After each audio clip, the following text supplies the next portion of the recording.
So this video is going to show you how to use the student folder that I sent you. Okay, so there are a few things in the student folder that you need to be aware of. Let's take a look at the syllabuses first of all. This one is for class 62, this one is for D5, 55 and C9. So let's take a look at that one. And then the menu on the left hand side should appear. So you can go down to provisional plan of course activities, and then you can find the class by class plan. That is still being updated. You can also find, for example, excused absences, information about attendance, assessments, and so on. So that's what I showed you at the start of the semester. So that's in the folder. The second thing I want to show you is another thing that can help you to develop your research. But this is a general reference course book on climate change called Climate Change, What Everyone Needs to Know by Joseph Romm.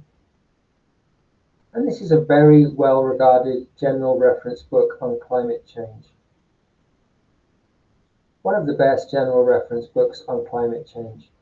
So you can see it's Oxford University Press 2016. So it's a few years old, but it's very well researched, and as I said, it's one of the best general reference books on climate change.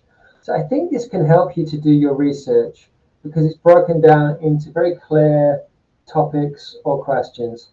So you can see here, what is the greenhouse effect and how does it warm the earth? So if you want to know that, you can go to the first page. And you can see it's broken down into questions.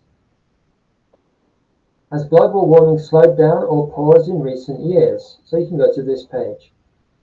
If you want to know about extreme weather and climate change, look at Chapter 2. Chapter 3 is projected climate impacts. But these are not going to be so useful because we're focusing on the response.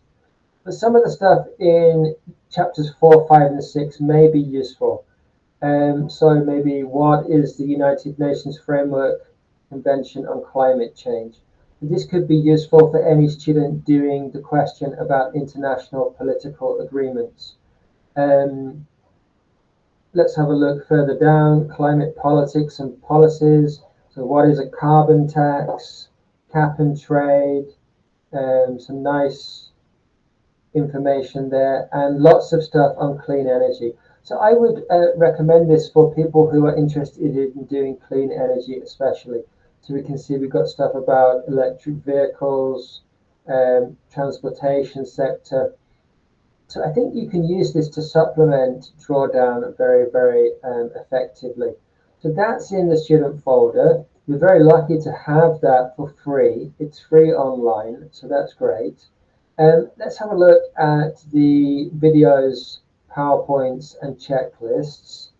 So hopefully it's clear. We have the video first, and then we have the PowerPoint second. So this is my lecture on the evidence and problems of climate change.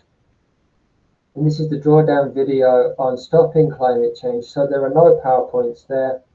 But if you want to review the lesson on citations, then this is the first video and the PowerPoints. This is the second video and the PowerPoints. Then what we did on summary writing. So I'm going to put all the stuff about paragraph and essay writing under here. Okay, and then the checklist will all be at the bottom. So I'm going to organize it in that way. First, you will have the videos and the PowerPoints. Second, you will have stuff about citations, videos and PowerPoints. Then you have paragraph writing and essay writing, videos and PowerPoints. And at the end, you'll have checklists. So hopefully that's clear. Let's have a look at the reading list. So this is the final thing that I want to show you. So basically it's organized by topics. So you can see that there are 9 different topics on the reading list. So you are free to choose any of those 9 topics, or you can also choose your own topic and do your own research. So I'm going to add one more video at the bottom here. It just hasn't finished processing yet, but that will show you how to do your own research. So basically here you have a link to the reading list. So this is the topic, and below it you have the reading list. So let's open the reading list. So you can see this is the topic here, and this is the YouTube video that introduces the topic. So most of these are about 10 minutes. I do use a lot of Guardian articles because that's the newspaper I read. I also think it has the best information of any newspaper about climate change. So it's very, very good coverage. So I do recommend it. Excuse me. So these are the headlines for the article, and this is the link. This is the headline for the article and the link. So it's all organized in that way. So hopefully it's not too confusing. I think it's very easy to follow and understand. So thanks very much, everybody. That's my video about how to use the student folder.